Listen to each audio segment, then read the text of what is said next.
কখনই এ কথাটা ভেবো না যে মানুষটা তোমাকে ছেড়ে গেছে সেই তোমার পৃথিবীর শেষ ছিল। হয়তো সে ছিল একটা অধ্যায়, কিন্তু তোমার বই এখনো শেষ হয়নি। ভালোবাসা মানে শুধু হাসি নয়, মাঝে মাঝে চোখ দিয়ে পানিও আসে। তুমি যতই কষ্ট পাও না কেন, মনে রেখো আল্লাহ কোনোদিন তোমাকে একা ছেড়ে দেয় না।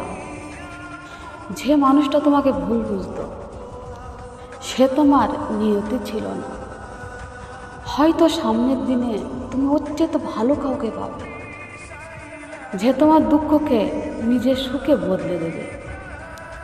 তাই কোনোদিন হাল ছেড়ে দিও না, জীবন তো এখনো অনেক বাকি আছে।